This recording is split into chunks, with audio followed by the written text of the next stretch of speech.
आज की इस वीडियो में एसएसआर मेडिकल असिस्टेंट एग्ज़ाम से संबंधित बायोलॉजी का क्लास नंबर 2 है।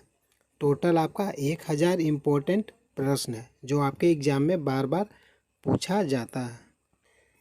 अगला प्रश्न है, हृदय वंचित है ऐच्छिक पेशी से। हृदय किससे वंचित है? ऐच्छिक पेशी से। अगला प्रश्न है, मनुष्य में त्वचा किस स्थान पर सबसे अधिक मोटी होती है? सही आंसर है तलुए पर। पैर के जो तलवा होता है वहाँ पर सबसे मोटी चमड़ी होती है। अगला प्रश्न है, मानव शरीर का सबसे बड़ा अंग कौन सा है? सही आंसर है फेफड़ा। अगला प्रश्न है, मानव त्वचा को रंग देने वाला वर्णक का नाम क्या है? सही आंसर है मेलानिन। मानव त्वचा को रंग देने वाला वर्णक का नाम क्या है? मेलानिन। अगला प्रश्न है, कंडरा जोड़ता है पेशी को हड्डी से। कंडरा किसको जोड़ता है? पेशी को हड्डी से। अगला प्रश्न है, मानव शरीर में कौन ग्रंथि ऐसी है जिसका संबंध शरीर की उत्तेजना से है? सही आंसर है अधिवृक्क ग्रंथि। मानव शरीर में कौन ग्रंथि ऐसी है जिसका संबंध शरीर की उत्तेजना से है? सही आंसर है अधिवृक्क ग्रंथि। पहला प्रश्न है, विटामिन ए की कमी से होने वाला रोग कौन सा है? रतौंधी। विटामिन ए की कमी से कौन सा रोग होता है? रतौंधी। अगला प्रश्न है, विटामिन बी1 की कमी से होने वाला रोग कौन सा है? Berry berry. विटामिन बी1 की कमी से कौन सा रोग होता है? Beriberi. अगला प्रश्न है, विटामिन बी2 की कमी से कौन सा रोग होता है? किलोसोस। त्वचा का फटना। विटामिन बी2 की कमी से कौन सा रोग होता है? किलोसोस। त्वचा का फटना। अगला प्रश्न है, विटामिन बी3 की कमी से होने वाला रोग कौन सा है? मंद बुद्धि, बालों का सफ़ेद होना। विटामिन बी3 की कमी से कौन सा रोग होता है? मंद बुद्धि, बालों का सफ़ेद होना। अगला प्रश्न है, विटामिन बी5 की कमी से कौन सा रोग होता है? पेलाग्रा, त्वचा या दाद किसके कमी के कारण होता है? Vitamin B5. अगला प्रश्न है, विटामिन बी6 की कमी से कौन सा रोग होता है? एनीमिया, चर्म रोग। अगला प्रश्न है, विटामिन बी7 की कमी से कौन सा रोग होता है? लकवा और शरीर में दर्द। विटामिन बी7 की कमी से कौन सा रोग होता है? लकवा और शरीर में दर्द। अगला प्रश्न है, विटामिन बी12 की कमी से होने वाला रोग कौन सा है? रक्तक्षीणता और पांडु रोग। विटामिन बी12 की कमी से कौन सा रोग होता है? रक्तक्षीणता और पांडु रोग। अगला प्रश्न है, विटामिन सी की कमी से होने वाला रोग कौन सा है? स्कर्वी और मसूड़ों का फूलना। अगला प्रश्न है, विटामिन डी की कमी से होने वाला रोग कौन सा है? रिकेटस और ऑस्टियोपोमलेसिया। विटामिन डी की कमी से होने वाला रोग कौन सा है?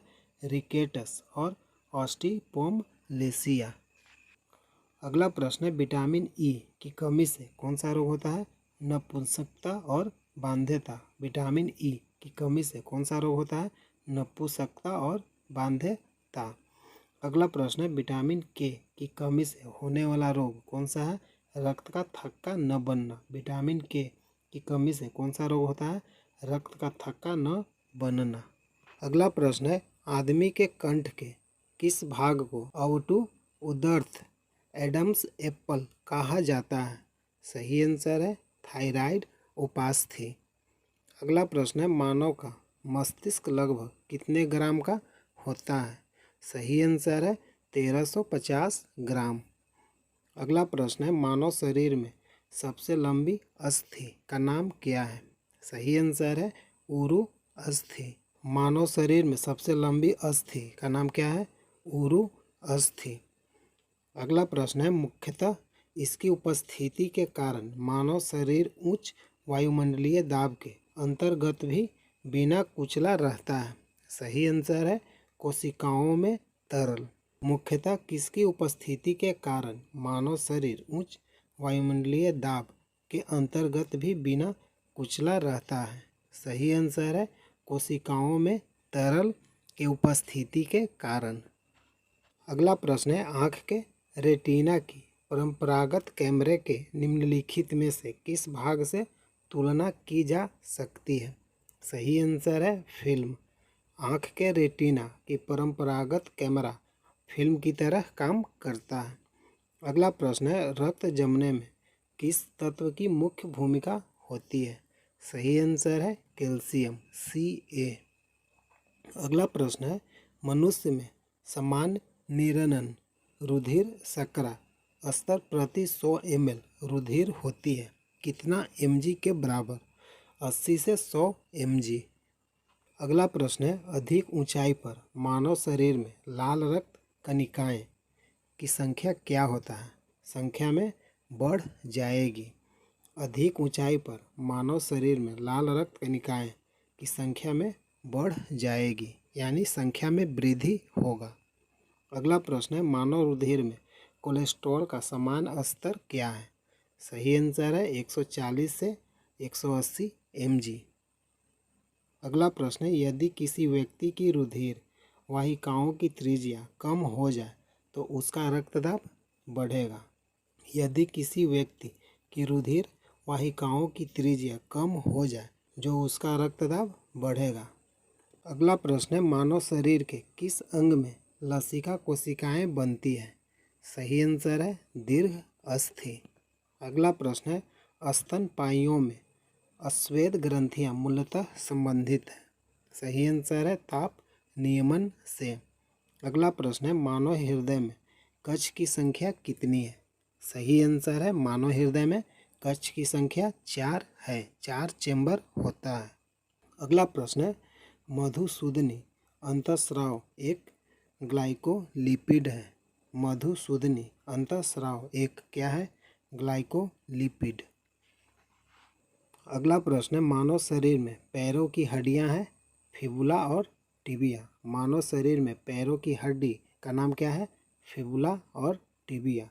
अगला प्रश्न है, गर्भाशय के लिए वैकल्पिक शब्द क्या है? सही आंसर है यूटरस। अगला प्रश्न है, हीमोग्लोबिन की अधिकतम बंधुता होती है ऑक्सीजन के लिए। हीमोग्लोबिन की अधिकतम बंधुता होती है किसमें? ऑक्सीजन के लिए। अगला प्रश्न है, कौन सी ग्रंथि सेक्स हार्मोन का स्राव करती है? सही आंसर है एड्रिनल ग्रंथि। सेक्स हार्मोन का स्राव कौन करती है? एड्रिनल ग्रंथि। अगला प्रश्न है, मानव शरीर में हार्मोन में से कौन सा रक्त कैल्शियम और फास्फेट को विनियमित करता है? सही आंसर है पाराउटू हार्मोन। मानव शरीर में हार्मोन में से कौन सा रक्त कैल्शियम और फास्फेट को विनियमित करता है? पाराउटू हार्मोन। अगला प्रश्न है, मानव में शरीर के किस भाग में शुक्राणु डिंब को निषेचित करता है? सही आंसर है डिंबवाहिनी नली में। अगला प्रश्न है, जब वृक्क कार्य करना बंद कर देता है तो कौन सा पदार्थ जमा होता है? सही आंसर है रक्त में नत्रजनित अपशिष्ट पदार्थ। अगला प्रश्न है, जब वृक्क कार्य करना बंद कर देता है कौन सा पदार्थ जमा होता है? सही आंसर है रक्त में अपशिष्ट पदार्थ जमा होता है। अगला प्रश्न है, जब एक व्यक्ति वृद्ध हो जाता है तो सामान्यतः उसका रक्तदाब घट जाता है। अगला प्रश्न है, मानव शरीर के पुच्छ कौन सी संरचना में संलग्न होता है? सही आंसर है बृहदांत्र। अगला प्रश्न है, किस प्रक्रिया द्वारा ऑक्सीजन श्वसन के दौरान रुधिर में प्रवेश करती है और फिर उसे छोड़ती है? परासरण के द्वारा। अगला प्रश्न है, कौन सा एक अंग वसा का भंजन कर कोलेस्ट्रॉल उत्पन्न करता है? सही आंसर है यकृत। वसा का भंजन कर कोलेस्ट्रॉल कौन उत्पन्न करता है? यकृत। अगला प्रश्न है, कौन सा एक अंग वसा का भंजन कर कोलेस्ट्रॉल उत्पन्न करता है? यकृत। अगला प्रश्न है, कौन सा एक अंग वसा का भंजन कर कोलेस्ट्रॉल उत्पन्न करता है? सही आंसर है यकृत। अगला प्रश्न है, सेरेब्रम किससे संबंधित है? सही आंसर है मस्तिष्क। सेरेब्रम किससे संबंधित है? मस्तिष्क। अगला प्रश्न है, मनुष्य के मस्तिष्क का सबसे बड़ा भाग प्रमस्तिष्क। मनुष्य के मस्तिष्क का सबसे बड़ा भाग को क्या कहते हैं? प्रमस्तिष्क। अगला प्रश्न है, मानव शरीर की किन कोशिकाओं में सबसे कम पुनर्योजन शक्ति होती है? सबसे कम पुनर्योजन शक्ति किस कोशिका में होता है? मस्तिष्क कोशिकाएं में। अगला प्रश्न है, किसी मृत प्राय व्यक्ति का गुर्दा लेने के लिए उसे किस स्थिति में होना चाहिए? सही आंसर है केवल तंत्रिकीय प्रकारों का अवसान। अगला प्रश्न है, यदि एक पिता का रक्त वर्ग ए है और माता का रक्त वर्ग ओ है तो बताइए कि पुत्र का कौन सा वर्ग होगा? सही आंसर है ओ रक्त ग्रुप। अगला प्रश्न है, कोई बी प्रकार के रुधिर वाला व्यक्ति किसी आकस्मिक संकट में किस प्रकार के रुधिर वाले व्यक्ति को रुधिर दान कर सकता है? सही आंसर है ए बी और बी। बी प्रकार वाले रुधिर वाला व्यक्ति किसको संकट में अपना रक्त दे सकता है? ए बी और बी समूह वाले को।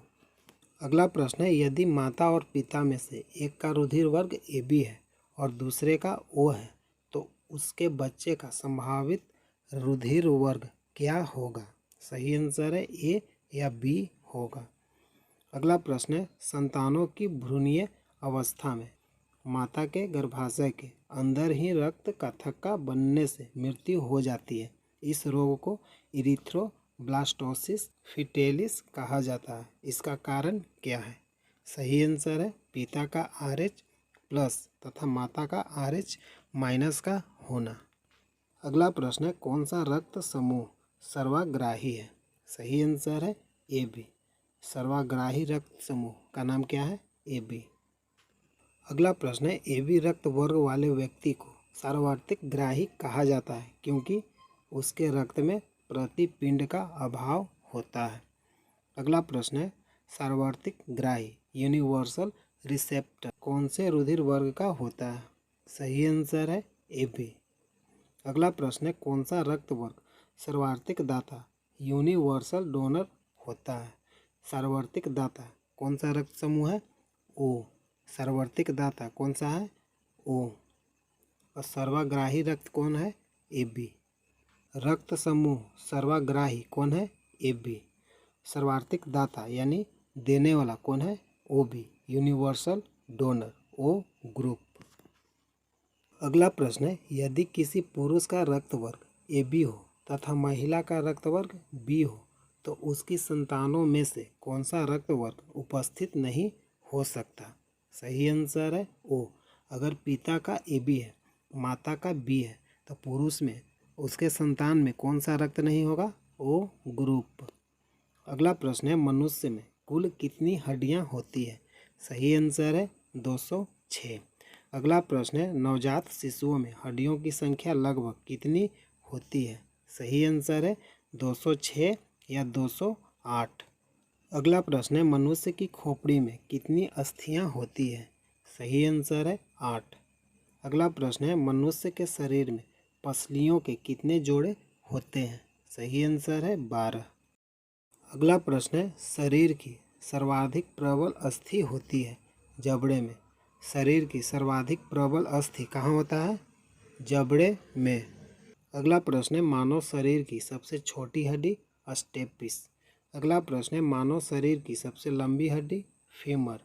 अगला प्रश्न है, मनुष्य के शरीर में पैरों की हड्डी खोखली होती है। अगला प्रश्न है, टिबिया नामक हड्डी किसमें पाई जाती है? सही आंसर है टांग में। अगला प्रश्न है, मानव शरीर के किस अंग में हड्डी सबसे लंबी होती है? सही आंसर है जांघ में। अगला प्रश्न है, वृद्धा अवस्था में मनुष्य की हड्डियां क्यों कमज़ोर हो जाती है? सही आंसर है कैल्शियम की कमी के कारण।